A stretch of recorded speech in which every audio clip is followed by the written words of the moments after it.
آئندہ 10 سے 15 سال میں کئی عوامل رشتوں میں تبدیلی لا سکتے ہیں. مثلاً نمبر 1 ٹیکنالوجی کا بڑھتا استعمال. ڈیجیٹل کمیونیکیشن نے لوگوں کے روابط کو بدل دیا ہے جس سے ذاتی تعلقات پر بھی اثر پڑا ہے. سیکنڈ سماجی اور ثقافتی تبدیلیاں. بدلتے ہوئے سماجی رویے اور ثقافت میں تبدیلیاں بھی رشتوں پر اثر انداز ہو سکتی ہیں.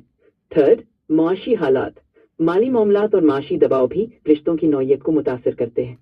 اگر ہم ان عوامل کو سمجھ کر ان پر کام کریں تو رشتوں کو مضبوط بنایا جا سکتا ہے. آپ کے مشاہدات بہت قابل غور ہیں. نہیں، میں اسٹیم سیلز کی بات کر رہا تھا کہ وہ جیسے اس سے گوشت بھی تیار کیا جا رہا ہے، جیسے اس سے مختلف بیماریوں کا علاج بھی کیا جا رہا ہے. وہ بتائیں کہ کس کس قسم کے گوشت تیار کیے جا سکتے ہیں، یعنی وہ یہ تفصیل تھوڑی سی بتائیں، اور کن کن بیماریوں کا علاج ہوگا. مصنوعی گوشت جسے لیبارٹری میں تیار کیا جاتا ہے مختلف قسم کے گوشت کے متبادل کے طور پر تیار کیا جا سکتا ہے، جیسے گائے، مرغی اور مچھلی کا گوشت. یہ ٹیکنالوجی خاص طور پر ان لوگوں کے لیے فائدہ مند ہو سکتی ہے جو روایتی گوشت کھانے سے کتراتے ہیں یا پھر جو ماحولیات اور جانوروں کی فلاح کے بارے میں فکر مند ہیں. جہاں تک بیماریوں کا تعلق ہے، مصنوعی گوشت میں بیماریوں کے پھیلاؤ کے امکانات کم ہو سکتے ہیں کیونکہ یہ کنٹرولڈ ماحول میں تیار ہوتا ہے. نہیں، کون کون سی بیماریاں، جیسے میں اسٹیم سیلز کی پڑھ رہا تھا کہ یہ کینسر کا علاج ہو سکتا ہے، ٹی بی کا علاج ہو سکتا ہے، اس سے ہو بھی رہا ہے. اور اس کے ساتھ ساتھ جو ایسی بیماریاں جیسے اسکن کی بیماریاں، دوسری تیسری بیماریاں، ہڈیوں کو ٹوٹنا، ہڈیوں کا، اور اس کے بعد اسکن کا ضائع ہو جانا، یہ ساری چیزوں میں اسٹیم سیلز کے ذریعے وہ ان کی اسکن دوبارہ جنریٹ کی جا سکتی ہے. جی، اسٹیم سیلز کا استعمال مختلف بیماریوں کے علاج میں ہو رہا ہے. مثلاً یہ کینسر، ٹی بی اور مختلف جلدی بیماریوں کے علاج میں مددگار ثابت ہو سکتے ہیں. ہڈیوں کے ٹوٹنے یا جلد کے نقصان کی صورت میں اسٹیم سیلز سے نئے خلیے بنائے جا سکتے ہیں جس سے جسم کی مرمت اور بحالی ممکن ہو جاتی ہے. اسٹیم سیل سے یہ میں نے سنا کہ وہ شوگر اور بلڈ پریشر تک کا بھی علاج ہو سکتا ہے.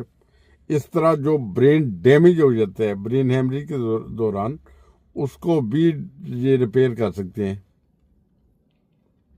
جی، اسٹیم سیلز کا استعمال شوگر، ذیابیطس اور ہائی بلڈ پریشر جیسے امراض کے علاج میں بھی ممکنہ طور پر کارآمد ہو سکتا ہے. اس کے علاوہ دماغی چوٹ یا برین ہیمریج کے بعد ہونے والے نقصان کی مرمت میں بھی اسٹیم سیلز کی تحقیقات جاری ہیں، اور یہ امید کی جاتی ہے کہ مستقبل میں ان کا استعمال مزید بہتر علاج فراہم کر سکے گا. یہ مارکیٹ میں آئندہ کتنے سال تک علاج آئے گا؟ یعنی جیسے NHS ہے یا جرمن کا جو کا ہے، جو میڈیکل کا جو شعبہ ہے، وہ ان کے اوپر وہ علاج کرنا شروع کر دے گا. کتنے سال تک یہ تھیوری آ جائے گی عام لوگوں کے لیے؟ And in Germany, stem cell treatments can be used for blood cancers like leukemia and lymphoma, and recently for other blood cancers also. Germany has stem cell therapies for various diseases like orthopedic problems and neurological conditions. Expected in the next few years, its availability may broaden, but it's dependent on the individual healthcare policies and research progress. یہ ترقی آہستہ آہستہ ہوتی جائے گی اور مزید تحقیق کے ساتھ علاج کے مزید مواقع پیدا ہوں گے. ٹھیک ہے. اور اس طرح جو گوشت ہے وہ آئندہ کتنے سال تک مچھلی، چکن اور گائے وغیرہ کا مارکیٹ میں آنے کا امکان ہے؟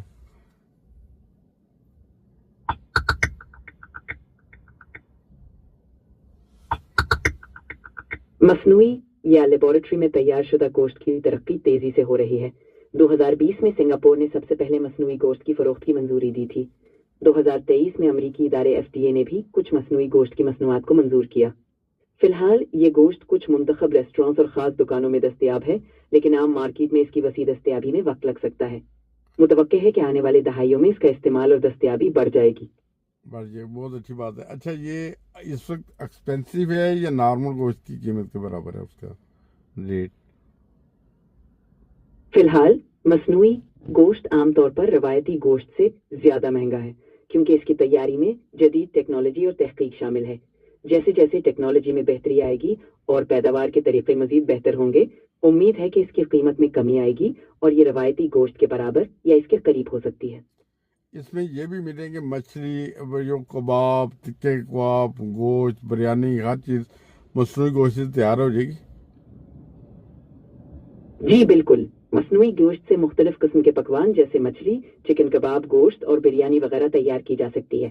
اس کے ذائقے اور بناوٹ کو بھی بہتر بنانے پر کام ہو رہا ہے تاکہ یہ روایتی گوشت کا بہترین متبادل بن سکے۔ بہت اچھی بات ہے، یہ تو بہت زبردست ٹیکنالوجی ہے۔ یہ آئندہ چند سالوں میں یہ ٹیکنالوجی عام ہو جائے گی۔ ابھی بھی بتا دیں کون کون سے ملکوں میں اس طرح گوشت تیار کیا جا رہا ہے اور مارکیٹ میں دستیاب ہے؟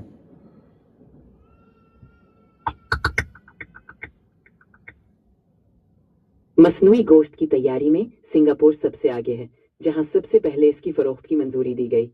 امریکہ میں بھی مصنوعی گوشت دستیاب ہے۔ دیگر ممالک بھی اس ٹیکنالوجی پر کام کر رہے ہیں اور مستقبل میں مزید ممالک میں بھی یہ دستیاب ہوگی۔